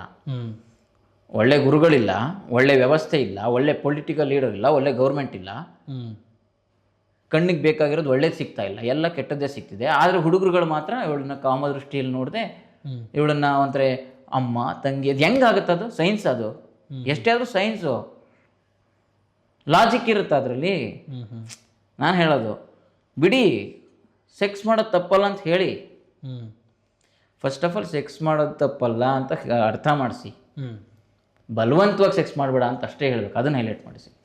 ನೀವೇನು ಮಾಡ್ತೀರಾ ಮನೆಗಳಲ್ಲಿ, ಅವಳನ್ನು ಮುಟ್ಟಬಾರ್ದು, ಮಾತಾಡಿಸ್ಬಾರ್ದು, ಮದುವೆ ಆದಮೇಲೆ ಮಾಡಬೇಕೆಲ್ಲನೂ, ಹಿಂಗೆಲ್ಲ ಈ ಕಲ್ಚರ್ ಹೇರ್ಕೊಬತ್ತಿದ್ರೆ ಅದಕ್ಕೆ ಗುಟ್ಟಾಗಿ ಮಾಡೋಕೆ ಹೋಗ್ತಾವೆ. ಅವ್ರುಗಳು ಏನು ಭಾವನೆ ಬರ್ತಿದೆ ಅಂತ ಮುಕ್ತವಾಗಿ ಹೇಳ್ಕೊಳಕ್ಕಾಗಲ್ಲ. ಹೇಳ್ಕೊಂಡ್ರೆ ತಪ್ಪು ಅನ್ನೋದಿರುತ್ತೆ. ತಪ್ಪಲ್ಲ ಗುರು, ನಮ್ಮ ಧರ್ಮ ಆಗ್ಬೋದು, ನಮ್ಮ ದೇಶ ಆಗ್ಬೋದು, ಫ್ರೀಡಮ್ ಇರಬೇಕು ಕಲ್ಚರಲ್ಲಿ. ಸೆಕ್ಸನ್ನು ತಪ್ಪು ಅಂತ ಮಾಡಿನೇ ಅತ್ಯಾಚಾರಗಳು ಜಾಸ್ತಿ ಆಗ್ತಿರೋದಲ್ಲಿ. ಕಾಮನ್ ಅಂತ ಬಿಡ್ಬೇಕು ಅದನ್ನ, ಯಾವುದೋ ಕ್ಯೂರಿಯಾಸಿಟಿ ಅಂತ ಮಾಡ್ಕೊಳಕ್ಕೆ ಹೋಗ್ಬೇಡ. ಅದು ಮುಂದೆ ಸಿಗುತ್ತೆ, ಮೊದಲು ಇದನ್ನು ಮಾಡೋ ಅನ್ನೋ ಥರದ್ದು ಹಂಗೆ ಹೋಗ್ಬೇಕೇ ಹೊರತು ತಪ್ಪು ವಾತಾವರಣ ಹಂಗೆ ಮಾಡ್ಬಿಟ್ಟು ಅವ್ನು ಇಟ್ಕೊಂಡಿದ್ದಾನಂತೆ, ಇವಳು ಇಟ್ಕೊಂಡಿದ್ದಂತೆ, ಅವ್ಳಿಗೆ ಐ ಲವ್ ಯು ಅಂದ್ಲಂತೆ, ಅವ್ನು ಕರೆದಂತೆ, ಇಷ್ಟು ಅವಳು ದುಡ್ಡುಗೋಸ್ಕರ ಹೋದ್ಲಂತೆ, ಹೆಂಗ ಮಾಡ್ಕೊಂಡು ಸಾಯಲಿ ಬಿಡ್ರು ಗುರು. ನಮ್ಮಲ್ಲಿ ಅದೇ ಇತ್ತಲ್ಲ ವರ್ಣಾಶ್ರಮ, ಸ್ಟೆಪ್ ಬೈ ಸ್ಟೆಪ್ಪು. ತಪ್ಪು ಅಂತ ಯಾಕೆ ಹೇಳ್ತೀರಿ ನೀವು? ಫಸ್ಟ್ ಆಫ್ ಆಲು ಎಲ್ಲರೂ ರಾಮ ಅಂತ ಯಾಕೆ ಅನ್ಕೋತೀರಾ? ದಶರಥ, ಅವ್ರ ಅಪ್ಪ ದಶರಥನೂ ಆಗಲಿ ಬಿಡಿ, ಎಲ್ಲರೂ ರಾಮ ಸೀತೆ ಥರನೇ ಯಾಕೆ ಇರಬೇಕು? ದಶರಥನ ಥರನೂ ಇರ್ಬೋದಲ್ವಾ, ಕೃಷ್ಣನ ಥರನೂ ಇರ್ಬೋದಲ್ವಾ? ಕೃಷ್ಣ ಹಂಗಂತ ಮಲ್ಟಿಪಲ್ ಇದಾಗಿದೆ ಅಂತ ಹೇಳ್ತಿಲ್ಲ, ನಾನು ಹೇಳ್ತಿರೋದು ಒಟ್ಟಾರೆ ನೋಡೋಕೆ ಬಣ್ಣವಾಗಿದೆ ಬದುಕು, ಹಂಗಿರಲಿ. ಅದು ಇವ್ರು ಏನು ಮಾಡ್ತಾರೆ ಅಂದರೆ, ನಮ್ಮವ್ರು ಹೆಂಗೆ ವ್ಯವಸ್ಥೆ ಹಾಳು ಮಾಡಿದ್ದಾರೆ ಅಂದರೆ, ಆ ಸಿಸ್ಟಮೇ ಸರಿ ಇಲ್ಲ. ಫಸ್ಟ್ ಆಫ್ ಆಲು ವ್ಯವಸ್ಥೆ ಸರಿ ಇಲ್ಲ, ಕಾನೂನುಗಳು ಸರಿ ಇಲ್ಲ, ಒಬ್ರಿಗೊಂಥರ ಕಾನೂನುಗಳು. ಹಂಗಿರುವಾಗ ನೀವು ರೇಪ್ ಆಗಬಾರ್ದು, ತಪ್ಪುಗಳಾಗಬಾರ್ದು ಅಂತೀರ, ಕರೆಕ್ಟು. ಆದರೆ ತಪ್ಪುಗಳಾಗೋದು ಯಾಕೆ ಅಂತ ಸ್ಟಡಿ ಮಾಡ್ಬಿಟ್ಟು ಅದಕ್ಕೊಂದು ಅಡ್ರೆಸ್ ಮಾಡೋದು ಯಾವನೂ ಇಲ್ಲ. ಬರೀ ರೋಡ್ ಹಾಕ್ತಾನೆ, ನೀರು ಕೊಡ್ತಾನೆ, ಅದು 24 hours ಕೊಡಲ್ಲ, ಕರೆಂಟು ನೆಟ್ಟು ಕೊಡಲ್ಲ, ಇದು ಫ್ರೀ ಕೊಟ್ಬಿಡ್ತು ಏನೋ ಮಾಡ್ತೀವಿ ಅಂತಾನೆ. ಅವನು ಕೇಳೋಕ್ಕೆ ಇವನು ವಿರೋಧ ಪಕ್ಷನ ಇವನು ನೆಟ್ಟಿಗಿರಲ್ಲ, ಅವರು ಸರಿಯಿಲ್ಲ ಇವರು ಸರಿಯಿಲ್ಲ. ಒಟ್ಟಿನಲ್ಲಿ ಅದನ್ನು ಯೋಚನೆ ಮಾಡೋಕ್ಕೆ ಇಲ್ಲ. ಇನ್ನು ಈ ಒಂದು ಸೈಕಾಲಜಿಕಲಿ ಮನಸ್ಸುಗಳನ್ನು ತಿಳಿ ಮಾಡಿಸಿ ಅವ್ರುಗಳನ್ನ ಒಳ್ಳೆ ದಾರಿ ತೊಗೊಂಡು ಹೋಗುವಂಥ ಕೆಲಸಗಳನ್ನ ಗೌರ್ಮೆಂಟು ಮಾಡುತ್ತೆ ಅಂತ ಹೇಳೋಕ್ಕಾಗಲ್ಲ, ಜನಗಳು ಮಾಡ್ತಾರೆ ಅಂತ ಹೇಳೋಕ್ಕಾಗಲ್ಲ, ಈ ಸೆಲೆಬ್ರಿಟಿಗಳು ಮಾಡ್ತಾರೆ ಅಂತ ನೀವು ಎಕ್ಸ್ಪೆಕ್ಟ್ ಮಾಡೋಕ್ಕೂ ಆಗಲ್ಲ. ಅದರಿಂದ ಇದು ನಡೀತಾನೆ ಇರುತ್ತೆ, ಏನು ಮಾಡೋದಕ್ಕಾಗೋದಿಲ್ಲ. ಸತ್ಯ ಅದು. ಈಗ ನೀನು ಇಂಟರ್ನ್ಯಾಷನಲ್ ಸರ್ಟಿಫೈಡ್ ಯೋಗ ಮಾಸ್ಟರ್ ಅಲ್ವಾ, ಈಗ ಯೋಗ ನಮ್ಗೆ ಎಷ್ಟು ಅವಶ್ಯಕತೆ ಇದೆ ಅಲ್ಲ ಸದ್ಯದ ಇದರಲ್ಲಿ? ಸ್ಪಿರಿಚುವಲ್ ಎಜುಕೇಷನ್ನು ಬೇಕು ಅಂತ ಅದೇ ಯೋಗ. ಯೋಗ ಅಂದ್ರೇನು? ನಮ್ಮನ್ನು ನಾವು ಅರ್ಥಕೊಳ್ಳೋದು, ನಮ್ಮ ದೇಹ, ನಮ್ಮ ಮನಸ್ಸು, ನಮ್ಮ ಆತ್ಮ ಮೂರನ್ನು ಜೋಡಿಸುವಂಥ ಪ್ರಕ್ರಿಯೆ. ಈಗ ಅಷ್ಟು ನಾವು ಸ್ವಾತಂತ್ರ್ಯವಾಗಿ ಬದುಕೋದು, ಆನಂದವಾಗಿ ಸದಾಕಾಲ ಆನಂದವಾಗಿ ಬದುಕೋದಕ್ಕೆ ಯೋಗ. ಆರೋಗ್ಯನೂ ಸಿಗುತ್ತೆ, ದೈಹಿಕವಾದ ಆರೋಗ್ಯ, ಮಾನಸಿಕವಾದ ಆರೋಗ್ಯ ನಮ್ಗೆ ಸಿದ್ಧಿಸ್ಕೋಬೇಕು ಅಂದರೆ ಯೋಗ ಪ್ರಾಕ್ಟೀಸ್, ಯೋಗಾಭ್ಯಾಸ ಮಾಡಬೇಕು. ಯೋಗ ಅಂದರೆ ಬರೀ ಯೋಗ ಅಲ್ಲ, ಅದು ಅಂದರೆ ಯೋಗ ಅಂದರೆ ಬರೀ ಎಕ್ಸಸೈಸು ಆಸನಗಳು ಅಂತ ಅಲ್ಲ, ಗೊತ್ತಿರುತ್ತೆ ಎಲ್ರಿಗೂ. ಅದೇನೆಂದರೆ ಅದೊಂದು ಬದುಕು. ನಾವು ಹೆಂಗೆ ಪ್ರತಿಯೊಬ್ಬನೂ ಯೋಗಿನೇ, ಯೋಗ ಅಳವಡಿಸ್ಕೊಳ್ಬೇಕು. ಅಂದರೆ ಹುಟ್ಟಿನಿಂದ ಸಾಯುವವರೆಗೆ ತನಗೆ ಬೇಕಿರುವ ಎಲ್ಲವನ್ನೂ ಯೋಗದ ಮೂಲಕ ಸಿದ್ಧಿಸ್ಕೊಳ್ಳೋದಕ್ಕೆ ಅವಕಾಶ ಇದೆ. ನಾನು ಯೋಗ ಟೀಚರ್ ಆಗಿದ್ರೂ ನನಗೊಂದು ಲಿಮಿಟೇಷನ್ ಇದೆ, ತುಂಬ ಲಿಮಿಟೇಷನ್ ಇರುತ್ತೆ. ನಾನು ಅದನ್ನು ಸಿದ್ಧಿಸ್ಕೊಂಡ್ಬಿಟ್ಟಿದ್ದೀನಿ ಅಂತಲ್ಲ, ಅದು ತುಂಬ ಕಷ್ಟ. ಅದು ನಾವು ಮಾಡೋ ತಪ್ಪುಗಳು ಕಡಿಮೆ ಆಗ್ತವೆ, ನಮ್ಮ ಮನಸ್ಸಿನ ಜೊತೆ ನಾವು ಜಾಸ್ತಿ ಮಾತಾಡ್ತೀವಿ. ಮನಸ್ಸಿಗೆ ಸಂಬಂಧಿಸದೇ ಇರುವಂಥ ಯೋಗಗಳು ಯಾವುದೇ ಯೋಗಾಸನ ಅಂತ ಯಾವುದೂ ಇಲ್ಲ. ಅಂದರೆ ಎಲ್ಲದಕ್ಕೂ ಮನಸ್ಸಿನ ಜೊತೆನೇ ಇಲ್ಲ. ಯೋಗ ಮಾಡ್ತಾನೆ ಅಂತ ಅಂದರೆ ಫುಲ್ ಬಾಡಿ ಬೆಂಡಿಂಗ್ ಸಾಕದಾಗ ಮಾಡ್ತಾನೆ ಅಂದ ತಕ್ಷಣ ಅದು ಯೋಗ ಅಲ್ವೇ ಅಲ್ಲ. ಅದು ಯಾರೋ ಜಿಮ್ನಾಸ್ಟಿಕ್ಕೂ ಮಾಡ್ತಾನೆ, ಜಿಮ್ನಾಸ್ಟಿಕ್ ಸರ್ಕಸ್ ಅವರೆಲ್ಲ ಮಾಡ್ತಾನೆ, ಬಾಡಿ ಬೆಂಡಿಂಗ್ ಮಾಡ್ತಾರೆ, ಫುಲ್ ಮೂಳೆ ಹೆಂಗಿಟ್ಕೊಂಡು ಹಂಗಿಟ್ಕೊಂಡು. ಅದಲ್ಲ, ಅದು ಯೋಗ ಅಂದ್ರೇ ನಮ್ಮ ಮನಸ್ಸನ್ನು ನಾವು ಹಿಡಿತದಲ್ಲಿ ಇಟ್ಕೊಳ್ಳೋದಕ್ಕೆ, ಸದಾಕಾಲ ಆನಂದವಾಗಿ ಇಟ್ಕೊಳ್ಳೋದಕ್ಕೆ ನಮ್ಮ ದೇಹದ ಮೂಲಕ ಪ್ರಯತ್ನ ಮಾಡುವಂಥದ್ದು, ದೇಹದ ಮೂಲಕ ಮಾಡುವಂಥದ್ದು ಆಸನ. ಆಮೇಲೆ ಮೂಗಿನ ಉಸಿರಾಟದ ಮೂಲಕ ಪ್ರಯತ್ನ ಮಾಡುವಂಥದ್ದು ಅದು ಪ್ರಾಣಾಯಾಮ. ಇಂದ್ರಿಯಗಳನ್ನು ನಮ್ಮ ಹಿಡಿತದಲ್ಲಿ ಇಟ್ಕೊಳ್ಳೋದಕ್ಕೆ ಪ್ರಯತ್ನ ಮಾಡೋದು ಇದೆ, ಧ್ಯಾನ, ಮತ್ತು ಅನೇಕ ಇದೆ. ಆಸನ, ಪ್ರಾಣಾಯಾಮ, ಪ್ರತ್ಯಾಹಾರ, ಧಾರಣ, ಧ್ಯಾನ. ಇನ್ನೊಂದು ಈಗಿನ ಎಷ್ಟೋ ಜನ ಜಿಮ್ಗೆ ಹೋಗ್ತಾರೆ, ಜಿಮ್ ಕಲ್ಚರ್ ಇದೆ ಅಂದರೆ ಬಾಡಿ ಬೆಳೆಸ್ಕೋಬೇಕು ಅಂತ. ಬಟ್ ಯೋಗ ಜಿಮ್ಗೂ ಇದಕ್ಕೂ ಭಾಳ ವ್ಯತ್ಯಾಸ. ಜಿಮ್ಮಲ್ಲಿ ನಿಮಗೆ ಒಂದು ಲೆವೆಲ್ ಇದು ಕೊಡುತ್ತೆ, ಬಾಡಿ ಮಸಲ್ ಗೇನ್ ಕೊಡುತ್ತೆ, ವೆಯ್ಟ್ ಲಾಸು ಕೂಡ ಕೆಲವೊಂದ್ಸಲ ಆಗುತ್ತೆ. ಬಟ್ ಯೋಗ ಹಂಗಲ್ಲ, ಯೋಗ ನಿನಗೆ ಇಮ್ಮಿಡಿಯೇಟ್ ಕೊಡಲ್ಲ, ಸುಮಾರು ಪರ್ಮನೆಂಟಾಗಿ ಕೊಡುತ್ತೆ. ಈಗ ಜಿಮ್ಗೆ ಹೋಗ್ತೆ ಅನ್ಕೋ, ಜಿಮ್ಗೆ ಹೋಗಿ ವರ್ಕೌಟ್ ಮಾಡ್ತಾರೆ ಸಿಕ್ಕಾಪಟ್ಟೆ. ವರ್ಕೌಟ್ ಮಾಡಿ ಆಚೆ ಕಡೆ ಬರ್ಬೇಕಾದ್ರೆ ಮೆಂಟಲಿ ಸ್ಟ್ರೆಸ್ ಇರುತ್ತೆ. ಹೌದು, ಹಿಂಗಾಗಿರುತ್ತೆ. Mental stress. ಯೋಗ ಮಾಡೋರು ನೋಡಿ ಅಬ್ಸರ್ವ್, ಮ್ಯಾಕ್ಸಿಮಮ್ ಜನ ಅಂದರೆ ಅವ್ರ ಮನಸ್ಸಲ್ಲಿ ಹೆಂಗಿರ್ತಾರೋ, ಬಟ್ ಇಲ್ಲಿ ಒಂಥರ ಸ್ಟಿಫಾಗಿ ಕಾಣಿಸ್ತಾ ಇರ್ತಾರೆ. ಮತ್ತೆ ಇವರು ಹಿಂಗೆ ಇರ್ತಾರೆ. ಯೋಗ ಮಾಡೋರು, ಇದು ಜಿಮ್ ಮಾಡೋರು, ಯೋಗ ಮಾಡೋರು ಒಂಥರ ಆರಾಮದಾಯಕ. ಅಂದರೆ ಇವನು ಫಸ್ಟ್ ಯೋಗದಲ್ಲಿ ಬಾಡಿ ಸ್ಟ್ರೆಚಿಂಗ್ ಎಲ್ಲ ಮಾಡ್ತಾರೆ, ಆಸನಗಳು ಮಾಡ್ತಾರೆ, ಆಮೇಲೆ ಪ್ರಾಣಾಯಾಮ ಮಾಡ್ತಾರಲ್ಲ, ಮನಸ್ಸು ಶಾಂತಿ ಆಗುತ್ತೆ. ಶಾಂತಿ ಇರುತ್ತೆ, ದೇಹವನ್ನು ಗಟ್ಟಿಗೊಳಿಸಿ ಸ್ಟಿಫ್ ಮಾಡ್ತೀಯ, ಫಿಟ್ ಆಗಿರೋಕ್ಕೆ. ಆ ಥರ ಜಿಮ್ಮಲ್ಲಿ. ಯೋಗದಲ್ಲಿ ಫ್ರೀ ಆಗಿರುತ್ತೆ, ಸ್ಟ್ರೆಚ್ ಮಾಡ್ತೀಯ, ಸ್ಟ್ರೆಚ್. ಇಲ್ಲಿ ಒಂಥರ ಸಪ್ರೆಸ್ ಮಾಡ್ತೀಯ, ಇಲ್ಲಿ ಸಪ್ರೆಸ್. ಯೋಗದಲ್ಲಿ ಹಂಗಲ್ಲ, ಸ್ಟ್ರೆಚ್ ಮಾಡ್ತೀಯ. ಜಿಮ್ಮಲ್ಲಿ ಮಾಡುವಂಥವು ಕೆಲವೊಂದು ಪಾರ್ಟ್ಸ್ಗಳು ಮಾತ್ರ ಇದಾಗ್ತವೆ, ಎಕ್ಸಸೈಸಸ್ಸು. ನಿನಗೆ ಯೋಗದ ಮಾಡಿದಾಗ ನಿನಗೊಂದು ಸಣ್ಣ ಒಳಗಡೆ ನರಮಂಡಲಗಳಿಗೆಲ್ಲ ಎಕ್ಸಸೈಸ್ ಆದಾಗ ಆಗಿರುತ್ತೆ. ಅಂದರೆ ಪ್ರಾಣಾಯಾಮ ಮಾಡಿದಾಗ ಒಂದು ಸಣ್ಣ ಯೋಗಾಸನಗಳು, ನಿನಗೆ ಬೆವರು ಬರಲೇಬೇಕು ಅಂತೇನಿಲ್ಲ. ಯೋಗಾಸನ ಇದರಿಂದ ಏನು ಉಪಯೋಗಪ್ಪ, ಇಷ್ಟು ಮಾಡೋದ್ರಿಂದ ಏನಾಗ್ಬಿಡುತ್ತೆ ಅಂತ ಅನಿಸೋಷ್ಟು ಮಟ್ಟಕ್ಕೆ ಇರ್ತವೆ, ಸರಳವಾಗಿರ್ತವೆ, ಆದರೆ ಅವು ಬಹಳ ಇಂಪ್ಯಾಕ್ಟ್ ಮಾಡ್ತವೆ ನಮಗೆ. ಜಿಮ್ ಅನ್ನೋದು ಕೆಲವೊಂದ್ಸಲ ಅಪಾಯಕಾರಿ, ತುಂಬ ಅಪಾಯಕಾರಿಯಾಗಿರುತ್ತೆ. ಕೆಲವೊಂದ್ಸಲ ನೋಡ್ಕೊಂಡು ಮಾಡಬೇಕು, ಲಿಮಿಟ್ ಆಗಿರ್ಬೇಕು. ಜಿಮ್ ಮಾಡಿಕೊಂಡು ಯೋಗ ಮಾಡ್ಬೋದು, ಬರೀ ಜಿಮ್ನೇ ಮಾಡಿದ್ರೆ ಅದು ಒಳ್ಳೇದಲ್ಲ. ಯಾವಾಗಲೂ ಮಾಡ್ಕೊಂಡು, ಅಂದರೆ ಒಂದು ಹಂತಕ್ಕೆ ಏನಾದ್ರು ಒಂದು ಪರ್ಪಸ್ ಮಾಡಿದ್ರೆ ಒಂದಷ್ಟು ತಿಂಗಳು ಓಕೆ. ಲೈಫ್ ಲಾಂಗ್ ಜಿಮ್ಮೇ ಮಾಡ್ತೀನಿ ಅಂತಂದರೆ ಅದೇನಾಗುತ್ತೆ, ನೀನು ಬೇರೆ ಲೈಫನ್ನ ಕಳ್ಕೊಂಡಿರ್ತೀಯ ಅಂತ. ಯೋಗ ಮಾಡೋದ್ರಿಂದ ಬೇರೆ ಲೈಫ್ ಕಳ್ಕೊಳ್ಳಲ್ಲ. ಜಿಮ್ ಮಾಡೋದ್ರಿಂದ ಮೆಂಟಲಿ ಸ್ಟ್ರೆಸ್ನ ನೀನು ರಿಮೂವ್ ಮಾಡ್ಕತ್ತೀಯ ಅನ್ನೋದು ಗ್ಯಾರಂಟಿ ಕೊಡೋಕ್ಕಾಗಲ್ಲ. ಮೆಂಟಲಿ ಸ್ಟ್ರೆಸ್ ಆಗ್ಬೋದು, ಫ್ಲೆಕ್ಸಿಬಿಲಿಟಿ ಅನ್ನೋದು ಇರಬೇಕಲ್ಲ. ರಫ್ನೆಸ್ ಬಂದ್ಬಿಡುತ್ತೆ. 10 ವರ್ಷ ಯೋಗ ಮಾಡು, 10 ವರ್ಷ ಜಿಮ್ ಮಾಡು, ಬಹಳ ವ್ಯತ್ಯಾಸ ಇರುತ್ತೆ, ಬಹಳ ವ್ಯತ್ಯಾಸ ಇರುತ್ತೆ. ನೀನು ಎಲ್ಲ ಆ್ಯಕ್ಟಿವಿಟೀಸ್ಗೆ ನೀಡುವಂಥ ಕ್ರಿಯೆಗಳು, ಪ್ರತಿಕ್ರಿಯೆಗಳಲ್ಲಿ ಭಾಳ ವ್ಯತ್ಯಾಸ ಬರುತ್ತೆ ಯೋಗ ಸ್ಟಾರ್ಟ್ ಮಾಡಿದ್ರೆ, ಯೋಗ ಅಳವಡಿಸ್ಕೊಂಡ್ರೆ. ಎಲ್ಲದರಲ್ಲೂ ಮೆಂಟಲಿ. ಆಮೇಲೆ ಇನ್ನೊಂದೇನೋ ಬದುಕಿದೆ ಅಂದರೆ ಎಲ್ಲನೂ ಪ್ರೀತಿಸೋಕೆ ಶುರು ಮಾಡ್ತೀವಿ ನಾವು. ನಾನು ಬೇರೆ ಅಲ್ಲ, ಬೇರೆ ಜೀವಿಗಳು ಬೇರೆ ಅಲ್ಲ ಅನ್ನೋ ಥರದ ಭಾವನೆಗಳು ಬರುತ್ತೆ. ಅದೊಂಥರ ಸ್ಪಿರಿಚುವಲ್ ಗ್ರೋತ್ಗೂ ಒಳ್ಳೇದಾಗುತ್ತೆ, ಮೆಂಟಲ್ ಗ್ರೋತ್ಗೂ ಒಳ್ಳೇದಾಗುತ್ತೆ, ಹೆಲ್ತಿಗೆ. ಫಿಸಿಕಲ್ ಹೆಲ್ತ್ ಕೂಡ ಅಫ್ಕೋರ್ಸ್ ಇದ್ದೇ ಇರುತ್ತೆ. ಸೊ ಮೂರಕ್ಕೂ ಉಪಯೋಗ. ಅದು ಪ್ರಾಕ್ಟೀಸ್ ಮಾಡಬೇಕು ಡೈಲಿ ಅಲ್ವಾ, ಯಾರೂ ಬಿಡಬಾರ್ದು. ಜಗ್ಗೇಶಣ್ಣ ಯೋಗ ಟೀಚರ್ ಅಂತ ಗೊತ್ತಾದ ತಕ್ಷಣ ಕೋಮಲ್ ಅವ್ರಿಗೆ ಯೋಗ ಕ್ಲಾಸಸ್ ತಗೋ ಅಂತ ಹೇಳಿದ್ರು. ಹೌದು, ಹೇಳ್ಕೊಡ್ತಾ ಬರ್ತಾ ಇದ್ದಲ್ಲ ಹೇಳ್ಕೊಡಕ್ಕೆ, ತಗೋ ಅಂತ ಹೇಳಿದ್ರು. ಒಂದು ವರ್ಷ ತಗೊಂಡೆ. ಈಗ ನಾನು ಇನ್ಸ್ಟಿಟ್ಯೂಟ್ ಮಾಡಿರೋದ್ರಿಂದ ದೂರ ಅನ್ನೋ ಕಾರಣಕ್ಕೆ ಈಗ ಮಾಡ್ತಿಲ್ಲ ಅವ್ರಿಗೆ. ಯೋಗ ಈಗ ಫಾರಿನರ್ಸ್ಗೆಲ್ಲ ಕ್ಲಾಸಸ್ ತಗೋತೀನಿ, ಅವಾಗವಾಗ ಕರೆಸ್ತಾರೆ ಇಲ್ಲಿ ಸಂಸ್ಥೆಗಳು, ಯೋಗ ಕ್ಲಾಸಸ್ ತಗೊಳ್ಳಿ ಅಂತ ವರ್ಕ್ಶಾಪ್. ನಾನು ಕ್ಲಾಸ್ ತಗೋತೀನಿ. ನಮ್ಮ ಇನ್ಸ್ಟಿಟ್ಯೂಟಲ್ಲಿ, ನಮ್ಮ ಸ್ಥಳದಲ್ಲಿ ರೆಗ್ಯುಲರಾಗಿ ಯೋಗ ಕ್ಲಾಸಸ್ ನಡೆಸ್ತೀನಿ ನಾನು, ಮತ್ತು ಬೇರೆ ಟೀಚರ್ಸ್ಗಳಿದ್ದಾರೆ. ನಡೀತಾ ಇದೆ ಒಟ್ಟಿನಲ್ಲಿ ಯೋಗ. ಈ ಸಿನಿಮಾ, ಸೀರಿಯಲ್ ಆ್ಯಕ್ಟಿಂಗು, ಈ ಡ್ರಾಮಾಗಳು, ರಂಗಭೂಮಿ ನಾಟಕಗಳು, ಮತ್ತು ಆ್ಯಕ್ಟಿಂಗ್ ಕ್ಲಾಸಸ್ ತಗೊಳ್ಳೋದು, ಇದೆಲ್ಲ ಒಟ್ಟಿಗೆ ನಡೀತಾ ಇದೆ. ಒಟ್ಟಲ್ಲಿ ಜೀವನ ಬದುಕು ಚೆನ್ನಾಗಿ ನಡೀತಾ ಇದೆ, ಚೆನ್ನಾಗಿ ನಡೀತಿದೆ. ಆನಂದ ಮೊದಲು, ಇಲ್ಲಿ ಆನಂದ ಅಲ್ವಾ. ಇದು ಕೆಲವೊಂದು ಉದ್ದೇಶಗಳಿದ್ದಾವೆ ಜೀವನದಲ್ಲಿ. ಈ ಮುಂದೆ ಏನು ಮಾಡಬೇಕು ಅಂತಿದ್ದೀವಲ್ವ, ಅವುಗಳು ಇನ್ನೂ ಸ್ವಲ್ಪ ಈಡೇರಿಸ್ಕೊಳ್ಳೋದಿದೆ. ಅಂದರೆ ಮಾಡುವಂಥ ಕೆಲಸಗಳು ಸಾಕಷ್ಟಿದೆ, ಜವಾಬ್ದಾರಿಯುತ ಕೆಲಸಗಳು. ಈಗ ಹೇಳಿದ್ವಲ್ಲ ನೀವು, ಯುವ ಚಿಂತಕ ಮತ್ತು ಈ ಸಮಾಜದ ಕೆಲಸಗಳಂತ ಒಂದೊಂದು ಕ್ಷೇತ್ರಗಳು, ರಾಜಕೀಯ, ಎಜುಕೇಷನ್ನು, ಮತ್ತು ವೈದ್ಯಕೀಯ, ರೈತರು, ಕನ್ನಡ ಭಾಷೆ, ಭಾರತ, ಹಿಂದೂ ಧರ್ಮ, ಅಲ್ಲೆಲ್ಲಿ ಏನೇನು ಆಗ್ತಿದೆ, ಏನೇನು ಅನ್ಯಾಯ ಆಗ್ತಿದೆ, ಏನೇನು ಒಳ್ಳೆಯದು, ಯಾವ್ದು ಸರಿ, ಯಾವ್ದು ತಪ್ಪು ಅನ್ನೋದು, ಯಾವುದು ಹೆಂಗಿರಬೇಕು ಅನ್ನೋದಕ್ಕೆ ನನ್ನದೇ ಆದಂಥ ಕೆಲವೊಂದು ದೃಷ್ಟಿಕೋನಗಳಿದ್ದಾವೆ ಮತ್ತು ಕೆಲಸ ಮಾಡಬೇಕಾಗಿದೆ. ಅವುಗಳನ್ನು ಹೆಂಗಾರು ಮಾಡಿ ಈ ಪ್ರಾಜೆಕ್ಟ್ಗಳ ಮೂಲಕ ಅಥವಾ ಒಂದಷ್ಟು ಸಾಮಾಜಿಕ ಕೆಲಸಗಳ ಮೂಲಕ ಸುಧಾರಣೆ ಮಾಡಬೇಕು, ಜಾಗೃತಿ ಮಾಡಬೇಕು ಅನ್ನೋದು ನನ್ನ ಉದ್ದೇಶ. ಅದೇ ಬದುಕಿನ ಮೂಲ ಉದ್ದೇಶ ಅಲ್ವಾ. ಅಂದರೆ ಸ್ವಾರ್ಥರಹಿತ ಸಮಾಜ ಸೇವೆ ಮಾಡ್ಬೇಕಂತ ಅನಿಸ್ತಿದೆ. ನೋಡೋಣ ಅದಕ್ಕೆ ಹೆಂಗೆ. ಸತ್ಯ ನೀನು ಹೇಳ್ದಂಗೆ ಬದುಕಿನ ಜೊತೆಗೆ ನಾವು ದೇಶಕ್ಕೆ ಏನಾದರೂ ಒಂದು ಚೂರು ಕೊಡಬೇಕಾಗುತ್ತೆ. ನಾವು ಮಾಡುವ ಸೇವೆ ಮಾಡ್ಬೇಕು, ತಾಯಿ ಭಾರತೀಯ ಸೇವೆ ಮಾಡ್ಬೇಕು. ಶರೀರಂ. ಹೌದು ಅಲ್ವಾ, ಸತ್ಯ ಅದು. ಅವರೇ ಉಳಿದಿರೋರು. ಈಗ ನಾವು ಸುಮ್ಮನೆ ಈ ಶೋಕಿಗಳು ಹೇಳ್ಕೊಳ್ತೀವಲ್ಲ ನಮ್ದು ಏನೋ ದೊಡ್ಡ ಸಾಧನೆ ಅಂತ, ಅಷ್ಟು ಸಿನಿಮಾ ಮಾಡ್ಬಿಟ್ಟ, ಇಷ್ಟು ವರ್ಷ ಆಳ್ಬಿಟ್ಟ, ಆ ಒಂದು ಬಿಸ್ನೆಸ್ಸು, ಆ ರಾಜಕೀಯ, ಆ MLA MP ಹಂಗೆ, ಅದೆಲ್ಲ ಬುಲ್ಶಿಟ್. ಬರೀ ಸೋಷಿಯಲ್ ಮೀಡಿಯಾ ಹಿಟ್ಟಾದ ತಕ್ಷಣ ಅಥವಾ TV ಚಾನಲಲ್ಲಿ ಹಿಟ್ಟಾದ ತಕ್ಷಣ, ಸಿನಿಮಾಗಳು ಒಂದಿಷ್ಟು ಮಾಡಿಬಿಟ್ಟು ಹೀರೋ ಸ್ಟಾರ್ಗಳಾದ ತಕ್ಷಣ ಅದೇನು ದೊಡ್ಡ ಲೈಫ್ ಅಲ್ಲ.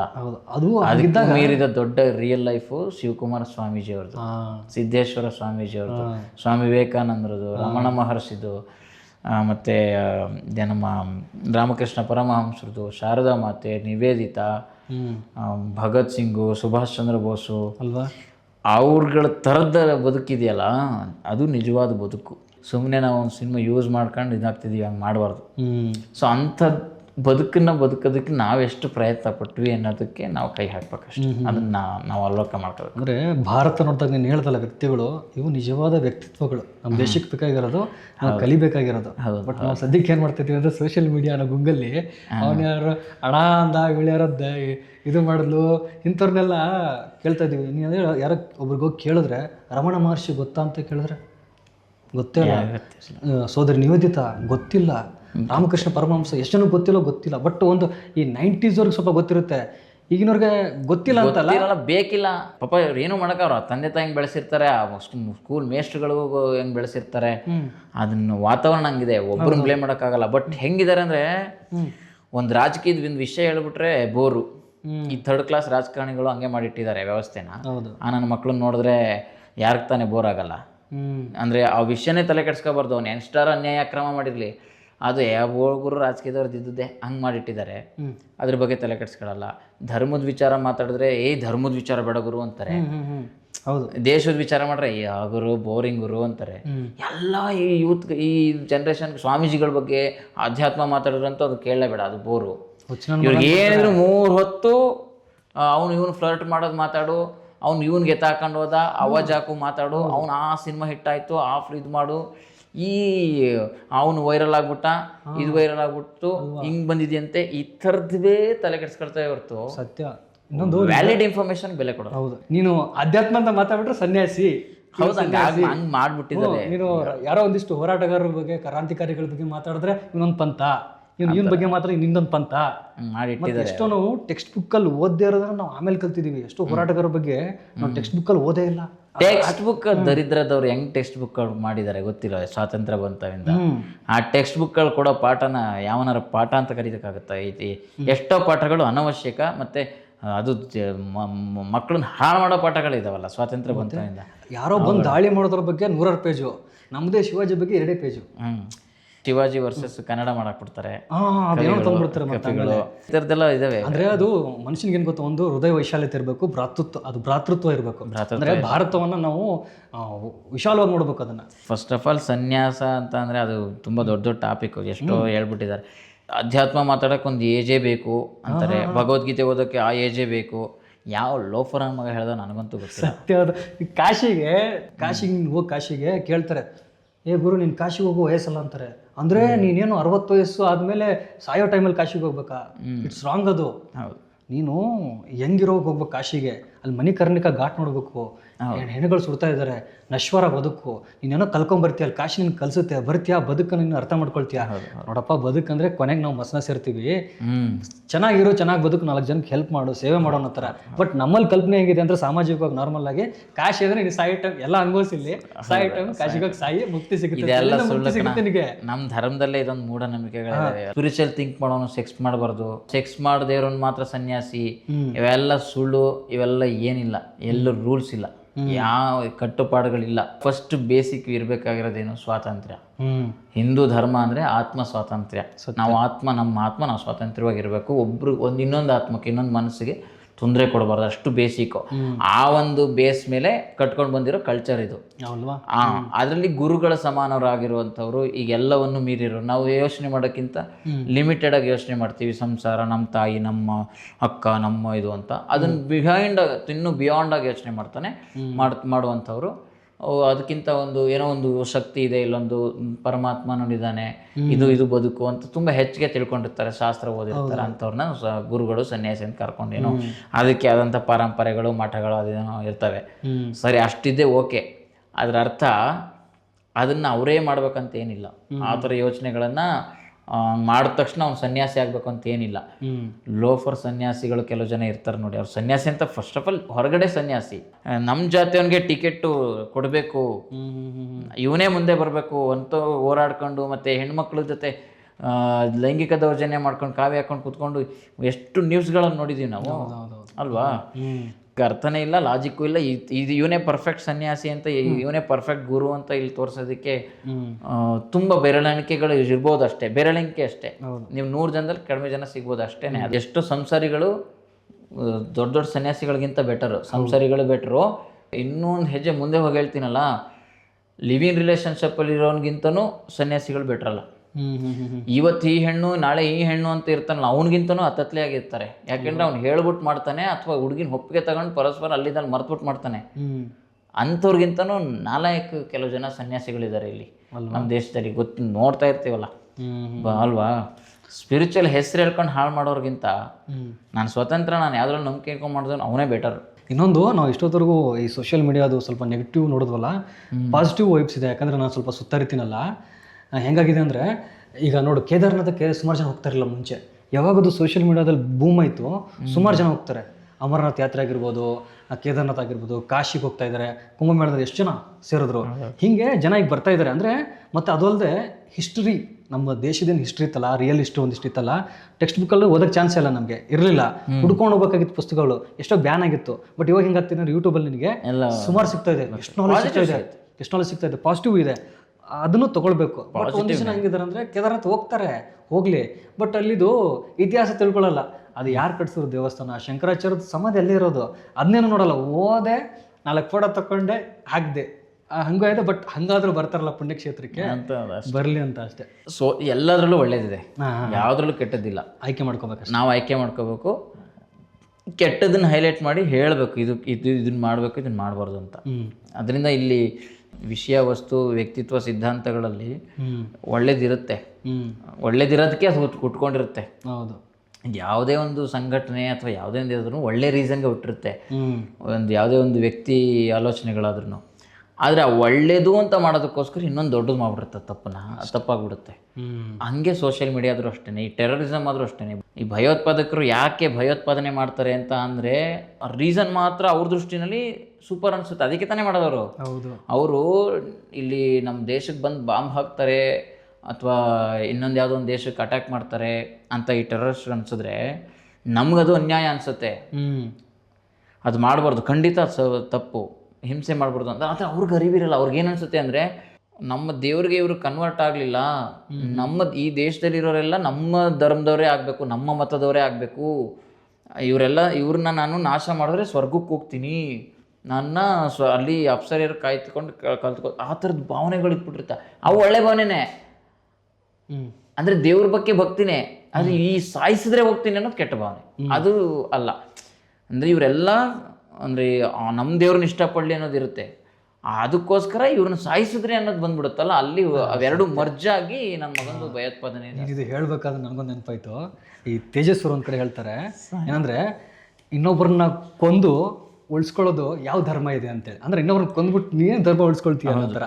ತೇಜಸ್ವರ್ದು ಅದ್ಭುತ. ಕೊಂದು ಉಳಿಸ್ಕೊಳ್ಬೇಕಾದಂಥ ಧರ್ಮ ಯಾವುದಿಲ್ಲ. ಅದಕ್ಕೇನೆ ನಮ್ಮ ಹಿಂದೂ ಧರ್ಮದಲ್ಲಿ ನಾನು ಇದುವರೆಗೂ ನೋಡಿರೋಂಥ ಪ್ರಕಾರ ನಮ್ಮದನ್ನ ಇವನು ಫಾಲೋ ಮಾಡದೇ ಇದ್ದರೆ ಅಂದ್ಬಿಟ್ಟು ಕೊಂದಿರೋ ಇತಿಹಾಸ ಇಲ್ಲ, ಇತಿಹಾಸದಲ್ಲೂ ಇಲ್ಲ, ಮುಂದೇನು ಇರಲ್ಲ ಅಂತ ನಾನು ಭಾವಿಸ್ತೀನಿ. ಅಂದರೆ ನೀನು ಅಮಾಯಕ, ನೀನು ನಮ್ಮದನ್ನ ಫಾಲೋ ಮಾಡು, ಇಲ್ಲಾಂದರೆ ನಾನು ನಿನ್ನ ಸಾಯಿಸ್ತೀನಿ ಅನ್ನೋದಿಲ್ಲ. ಇನ್ನು ನಮ್ಮದವ್ರನ್ನ ನೀನು ಸಾಯಿಸ್ದಲ್ಲ ಅಂತ ಇರ್ಬೋದು, ನಮ್ಮ ಕಡೆಯವ್ರನ್ನ ಸಾಯಿಸ್ದಲ್ಲ ನೀನು ಅಂತ ಇರಬಹುದು, ನಮ್ಮನ್ನ ಅಟ್ಯಾಕ್ ಮಾಡ್ತಿದ್ಯಾ ಅಂತಲೂ ಇರ್ಬೋದು. ಆದರೆ ನೀನು ಆ ದೇವ್ರನ್ನ ಇಷ್ಟಪಡ್ತಾ ಇದೆಯಾ, ಅದಕ್ಕೋಸ್ಕರ ನಿನ್ನನ್ನು ಕೊಲೆ ಮಾಡ್ತೀನಿ ಅನ್ನೋ ಥರದ್ದು ಇಲ್ಲ, ಆ ಫಿಲಾಸಫಿ ಇಲ್ಲ. ಮಿಕ್ಕಿದ್ದೆಲ್ಲ ಇರ್ಬೋದು. ಇಲ್ಲೂ ಕುತಂತ್ರಗಳಿದ್ದಾರೆ, ಅಲ್ಲೂ ಕುತಂತ್ರಗಳಿದ್ದಾರೆ, ಇಲ್ಲೂ ಕೊಲೆಗಡವರು, ಅಲ್ಲೂ ಕೊಡಗರು, ಎಲ್ಲ ಕಡೆ ಇರ್ತಾರೆ. ಅದು ಈ ಒಂದು ರೀಸನ್ ಇಲ್ಲ, ನೀನು ಕನ್ವರ್ಟ್ ಆಗು, ಇಲ್ಲಾಂದರೆ ಕೊಲೆ ಮಾಡ್ತೀನಿ ಅನ್ನೋದಿಲ್ಲ. ಆದರೆ ಬೇರೆ ಕಡೆ ಇದೆ ಪ್ರಾಬ್ಲಮ್, ಬೇರೆ ದೇಶಗಳಲ್ಲಿ, ಬೇರೆ ಕಲ್ಚರ್ಗಳಲ್ಲಿ ನೀನು ಕನ್ವರ್ಟ್ ಆಗಲಿಲ್ಲ ಅಂದರೆ ನಿನ್ನನ್ನು ಕೊಲೆ ಮಾಡ್ತೀನಿ ಅನ್ನೋದಿದೆ. ನಾವು ಈ ದೇಶದಲ್ಲಿ ಹುಟ್ಟೋದು ಪುಣ್ಯ ಅನ್ಕೋಬೇಕು. ಪುಣ್ಯ ಸತ್ಯ.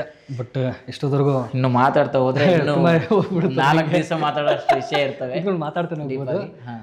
ಮತ್ತು ಇದು ನಮ್ಮದು ಮೊದಲ ಟಾಕ್ ಶೋ ಪಾಡ್ಕ್ಯಾಸ್ಟು ಶಕ್ತಿ ಟಾಕ್ಸ್ಗೆ ಹೆಂಗಿತ್ತು ಅನುಭವ ಫಸ್ಟು? ಇಲ್ಲ, ಖುಷಿ ಆಯಿತು. ಯಾಕೆ ಅಂದರೆ ಒಂದು ಇನ್ನೊಂದು ಏನಂದರೆ, ಈಗ ಎಲ್ಲ ಪಾಡ್ಕಾಸ್ಟ್ಗಳು ಮಾಡ್ತಾ ಇರ್ತಾರೆ. ಎಷ್ಟೋ ಪಾಡ್ಕಾಸ್ಟ್ಗಳಿಂದ ಜನಗಳಿಗೆ ಉಪಯೋಗ ಆಗ್ತಾ ಇದೆ. ಹೌದು, ಒಳ್ಳೊಳ್ಳೆ ನಾಲೆಡ್ಜ್ಗಳು ಶೇರ್ ಮಾಡ್ತೀವಿ. ಈಗ ನಾನು ಇಷ್ಟೆಲ್ಲ ಮಾತಾಡ್ತೀನಿ ಅಂತ ಕೆಲವು ಜನ ಗೊತ್ತಿರಲ್ಲ, ಇಷ್ಟೆಲ್ಲ ವಿಷಯ ಇದೆ ಅಂತ ಗೊತ್ತಿರಲ್ಲ, ಅಥವಾ ಇವಂದು ಹಿಂಗಿತ್ತಾ ಹಿಸ್ಟ್ರಿ, ಅಥವಾ ಇವಂದು ಹಿಂಗಿದ್ನಾ ಅಂತ ಗೊತ್ತಿರಲ್ಲ. ಒಳ್ಳೇದು, ತಪ್ಪೇನಿಲ್ಲ. ಆಮೇಲೆ ಕೆಲವು ಜನಕ್ಕೆ ನಾನು ಮಾತಾಡೋದ್ರಿಂದ ಕೆಲವು ಜನ ಜೋಡಿಸ್ಕೊಳ್ತಾರೆ ನಮ್ಮ ಜೊತೆ, ಅವ್ರಿಗೂ ರಿಲೇಟ್ ಮಾಡ್ಕೋತಾರೆ, ಹೌದೌದು ಅಂತ. ಮತ್ತು ನಾವು ಅದರಿಂದ ಕಲಿತೀವಿ, ನಮಗೊಂದು ತಿಳಿಯಾಗುತ್ತೆ ವಾತಾವರಣ, ನಮ್ಮ ಮನಸ್ಸಿಗೂ ಹಗುರ ಆಗುತ್ತೆ ಇದನ್ನೆಲ್ಲ ಹೇಳ್ಕೊಂಡ್ವಿ ಅಂತ. ನೀನು ಅದು ಶಕ್ತಿ ಟಾಕ್ಸ್ ಅಂದ್ರೆ ಒಂಥರ ಡಿಫ್ರೆಂಟಾಗಿ ನಾನ್ಸೆನ್ಸ್ ವಿಚಾರಗಳನ್ನು ಬಿಟ್ಟು ವ್ಯಾಲಿಡ್ ವಿಚಾರಗಳನ್ನೇ ಮತ್ತು ಪರ್ಸ್ನಲ್ ವಿಚಾರಗಳನ್ನೇ ತುಂಬ ಏನೋ ಹೀರೋ ಥರ ಪೋರ್ಟ್ರೇ ಮಾಡೋದು, ಆ ಥರ ಎಲ್ಲೂ ಮಾಡಿದೆ ಜನಗಳಿಗೆ ಉಪಯೋಗ ಆಗುವಂಥ ವಿಷಯಗಳನ್ನು ಕೊಡುವಂಥ ಪ್ಲ್ಯಾನಲ್ಲಿ ಮಾಡಿರೋದಲ್ವಾ. ಅದ್ರ ತಕ್ಕನಾಗಿ ಅರ್ಥಪೂರ್ಣವಾಗಿ ಚೆನ್ನಾಗಿತ್ತು. ಖಂಡಿತ. ಅಂದರೆ ಹಾಗೆ ಮಾಡ್ಕೊಂಡು ಹೋಗ್ಬೇಕಂತ ಇದೆ ಮುಂದೆ. ಅಂದರೆ ನೆಕ್ಸ್ಟು ಈ ಆಧ್ಯಾತ್ಮಿಕವಾಗಿ ಇರ್ತಾರಲ್ಲ ಜನಗಳು, ಅವ್ರ ನಮಗಿಂತ ತುಂಬ ಸ್ಪಿರಿಚುವಲ್ ಪರ್ಸನ್ ತುಂಬ ತಿಳ್ಕೊಂಡು ಆಗಿರ್ಬೋದು, ಅವ್ರನ್ನೆಲ್ಲ ಕರೆಸ್ಬೇಕು ಅಂತ ಇದೆ. ಬಟ್ ಹೊಸದು ಹೋಗ್ತಾ ಹೋಗ್ತಾ ಹೋಗ್ತಾ ಹೋಗ್ತಾ ಮಾಡ್ಕೊಂಡು ಹೋಗೋಣ ಅಂತ. ಜೊತೆಗೆ ಎಲ್ಲ ರಂಗದಲ್ಲೂ, ಒಂದೇ ರಂಗ ಅಂತಲ್ಲ, ಬೇರೆ ಬೇರೆ ಕ್ಷೇತ್ರಗಳನ್ನ ಕರೆಸೋಣ ಅಂತ. ಫನ್ನು ಇರುತ್ತೆ, ಅಧ್ಯಾತ್ಮ ಇರುತ್ತೆ, ಎಲ್ಲವನ್ನ ಕೊಡೋಣ ಅಂತ ಮನುಷ್ಯನಿಗೆ. ಜನಗಳಿಗೆ ಏನಂದ್ರೆ ನೋಡಿರೋರೇ ಸಾಧಕರು ಅಂತ ಇರುತ್ತೆ. ನಾವು ಟಿವಿಲಿ ಮಾಡಿದ್ದೀವಿ ಅಂತ ನಮ್ಮ ಸಾಧಕರು ನಮ್ಮ ಮೈಂಡ್ ಕೆಲವು ಜನಕ್ಕೆ ಇರುತ್ತೆ. ಎಲೆಮರಿಕಾಯಿ ಆಗಿರೋರಿಗೆ ಎಷ್ಟೋ ಜನ ಇರ್ತಾರೆ, ಅವ್ರನ್ನ ಕರ್ಕೊಬಿಡ್ಬೋದು. ಅಥವಾ ನೋಡಿರೋರಲ್ಲಿ ಇನ್ನೊಂದು ವಿಭಿನ್ನ ವಿಚಾರಗಳಿರ್ತವೆ, ಅದನ್ನ ತೋರಿಸ್ಬೋದು, ಎಕ್ಸ್ಪ್ಲೋರ್ ಮಾಡ್ಬೋದು. ಖಂಡಿತ. ಹಾಗಿದ್ರಲ್ಲಿ ಇದು ಯಶಸ್ವಿ ಆಗಲಿ. ಎಲ್ಲರೂ ಶಕ್ತಿ ಟಾಕ್ಸನ್ನು ನೋಡಲಿ, ಸಬ್ಸ್ಕ್ರೈಬ್ ಮಾಡಲಿ, ಹೆಚ್ಚಿನ ಸಂಖ್ಯೆಯಲ್ಲಿ ಶೇರ್ ಮಾಡಲಿ, ಲೈಕ್ಸ್ ಮಾಡಲಿ ಅಂತ ನಾನು ಕೇಳ್ಕೊಳ್ತೀನಿ. ಬಂದದ್ದು ಖುಷಿ ಆಯಿತು, ಹಿಂಗೆ ಸಾಕ್ತಾ ಇರಲಿ. ಗುರುಗಳೇ, ಇಷ್ಟೊತ್ತವರೆಗೂ ಪಾಡ್ಕಾಸ್ಟ್ ಮಾಡಿದ್ರಿ. ಇದು ನಮ್ಮ ಮೊದಲ ಪಾಡ್ಕಾಸ್ಟ್ ಆಗಿತ್ತು, ಟಾಕ್ ಶೋ. ಖಂಡಿತ ನಿಮಗೆ ಇಷ್ಟ ಆಗುತ್ತೆ ಅಂದ್ಕೊಳ್ತೀನಿ. ಹಾಗೆ ಬರೋ ದಿನಮಾನಗಳಲ್ಲಿ ಬೇರೆ ಬೇರೆ ಬೇರೆ ರಂಗದಲ್ಲಿರೋ ವ್ಯಕ್ತಿಗಳನ್ನ ಕರೆಸ್ತೀವಿ, ನಾವು ಮಾಡ್ಕೊಂಡು ಹೋಗ್ತೀವಿ. ಇದಕ್ಕೆ ನಿಮ್ಮ ಸಪೋರ್ಟು, ಬೆಂಬಲ ನಮಗೆ ಇರಲಿ. ಜೊತೆಗೆ ಇನ್ನೊಂದು ಮತ್ತು ಇದು ನಿಧಿ ಅಂತ ಪುಸ್ತಕ, ಕಥೆಗಳ ಹೂಡಿಕೆ ಅಂತ. ಈ ಪುಸ್ತಕ ಬರೋದಕ್ಕೆ ಒಂದು ಸ್ಟೋರಿ ಇದೆ. ಇದರಿಂದ ಈ ಪುಸ್ತಕ ಯಾಕೆ ಬರೀಬೇಕು ಅಂತ ಅಂದರೆ, ಒಬ್ಬ ಕೌಶಿಕ್ ರತ್ನ ಅಂತ ಫ್ರೆಂಡು ನನಗೆ. ಆ್ಯಕ್ಚುಲಿ ಅವನು ಸಿನಿಮಾ ಮಾಡಬೇಕು ಅಂತ ಬೆಂಗಳೂರು ಬಂದಿದ್ದವನು. ಅವ್ರದ್ದೊಂದು ಟೀಮ್ ಇದೆ, ಸಿನಿಮಾಗೆ ಕತೆ ರೆಡಿ ಇದೆ ಅವ್ರ ಹತ್ರ. ತುಂಬ ಜನ ಪ್ರೊಡ್ಯೂಸರ್ ಹತ್ರ ಹೋಗಿದ್ದಾರೆ, ಎಲ್ಲಿ ಸಿಕ್ಕಿಲ್ಲ ಪ್ರೊಡ್ಯೂಸರ್ಗಳು. ಅದಕ್ಕೆ ಅವ್ರೇನು ಪ್ಲ್ಯಾನ್ ಮಾಡ್ಕೊಂಡಿದ್ದಾರೆ ಟೀಮ್ ಅವರು, ಒಂದು ನಿಧಿ ಕಥೆಗಳ ಹೂಡಿಕೆ ಅಂತ ಪುಸ್ತಕನ ಪ್ರಿಂಟ್ ಮಾಡಿಸಿ ಇದನ್ನೇನೋ ಈಗ ನೋಡಿ, ಹಿಂದೆ ಅವ್ರದ್ದು ಇದ್ದಿದೆ ಸಿನಿಮಾದು ಇಲ್ಲಿಗಲ್, ಸಿನಿಮಾ ಅವ್ರದ್ದು ಇಲ್ಲಿಗಲ್ ಅಂತ. ಈ ಸಿನಿಮಾ ಮಾಡಬೇಕು, ಈ ಸಿನಿಮಾ ಮಾಡೋಕ್ಕೆ ಅವ್ರ ಹತ್ರ ದುಡ್ಡಿಲ್ಲ, ಅದಕ್ಕೆ ಪುಸ್ತಕನ ಮಾರಾಟ ಮಾಡಿ ಅದರಿಂದ ಬರೋ ದುಡ್ಡಲ್ಲಿ ಅವ್ರು ಸಿನಿಮಾ ಮಾಡಬೇಕು ಅಂತ ನಿಂತಿದ್ದಾರೆ. ಅವ್ರ ತಂಡಕ್ಕೆ ಒಳ್ಳೇದಾಗಲಿ. ಈಗ ನಿನಗೆ ಇದೇ ಗಿಫ್ಟಪ್ಪ, ಯಾಕಂದ್ರೆ ನಮ್ಮಿಂದನೂ ಅವ್ರಿಗೆ ಒಳ್ಳೇದಾಗಲಿ ಅಲ್ವಾ. ನಾನು ದೇವರನ್ನ ಹೇಳ್ಬೇಕಂದ್ರೆ ಈಗ ಹೌದಲ್ವ, ಹಿಂಗೂ ಮಾಡ್ಬೋದಲ್ವಾ ಅಂತ ಅನಿಸ್ತು. ಸಿನಿಮಾಗಳು ಪ್ರೊಡ್ಯೂಸರ್ ಸಿಗ್ಲಿಲ್ಲ ಅಂದರೆ ಇದನ್ನೇ ಒಂದು ಮಾಡ್ಬೋದು. ಕರೆಕ್ಟ್, ಚೆನ್ನಾಗಿದೆ ಇದು, ಈ ಥರದ್ದು ಐಡಿಯಾ ಚೆನ್ನಾಗಿದೆ. ಓದ್ತೀನಿ, ಇವತ್ತೇ ಹೋಗಿ ಓದ್ತೀನಿ. ಆಮೇಲೆ ಪುಸ್ತಕ ಕೊಡೋದು ಒಂದು ಒಳ್ಳೆ ಸಂಪ್ರದಾಯ. ಪುಸ್ತಕ ಕೊಡೋದು ಒಂದು ಒಳ್ಳೆ, ಕನ್ನಡದ ಪುಸ್ತಕಗಳು ಮತ್ತೆ ಎಸ್ಪೆಷಲಿ ಕನ್ನಡ ಪುಸ್ತಕಗಳು ಕೊಡೋದು ಒಳ್ಳೆ. ಅದೇ ಎಲ್ಲೋ ಕೇಳಿದ್ದೆ ನಾನು ಒಂದು ಕಡೆ, ಅಬ್ದುಲ್ ಕಲಾಂ ಅವರನ್ನು ಹೇಳಿದ್ದು, ನೀನು ಕನಸು ಕಾಣೋದು ನಮ್ಮ ಭಾಷೆಲಿ ಅಂತೆ. ಹಂಗಾಗಿ ನಮ್ಮ ಭಾಷೆಲಿ ಓದಿದ್ರೆ ಇನ್ನೂ ಹತ್ರ ಆಗುತ್ತೆ. ನಿನ್ಗೆ ಆ ಭಾವನೆ ಫೀಲ್ ಆಗುತ್ತೆ ಒಂದು ಪದ ಓದ್ಬೇಕಾದ್ರೆ. ಬೊಕ್ಕೆ ಕೊಡೋಕ್ಕಿಂತ ಪುಸ್ತಕ ಕೊಟ್ವಿ, ಪುಸ್ತಕ ಕೊಡೋದ್ರಲ್ಲೂ ಕನ್ನಡ ಪುಸ್ತಕ ಕೊಟ್ವಿ. ಕನ್ನಡ ಪುಸ್ತಕ ಕೊಡೋದು ಅದರಲ್ಲೂ ಈ ಸಿನಿಮಾದವರು ಪಾಪ ಸ್ಟ್ರಗಲ್ ಮಾಡ್ತಾ ಇರೋಂಥ ಸಿನಿಮಾ ಕೊಟ್ವಿ, ಪುಸ್ತಕ ಕೊಟ್ವಿ. ಎಷ್ಟು ಇದು. ಥ್ಯಾಂಕ್ ಯು, ಒಳ್ಳೇದಾಗಲಿ ಶಕ್ತಿ ಸ್ಟುಡಿಯೋ. ನಾನು ಆವಾಗ ಬರ್ತಾ ಇರ್ತೀನಿ, ಬೇರೆ ಬೇರೆದೆಲ್ಲ ಖಂಡಿತ ಮಾಡ್ಕೊಂಡು ಹೋಗೋಣ. ನಿನಗೂ ಒಳ್ಳೇದಾಗಲಿ, ನಮಗೂ ಒಳ್ಳೇದಾಗಲಿ, ಎಲ್ರಿಗೂ ಒಳ್ಳೇದಾಗಲಿ. ಗುರುಗಳೇ, ಮತ್ತೆ ಸಿಗುವ.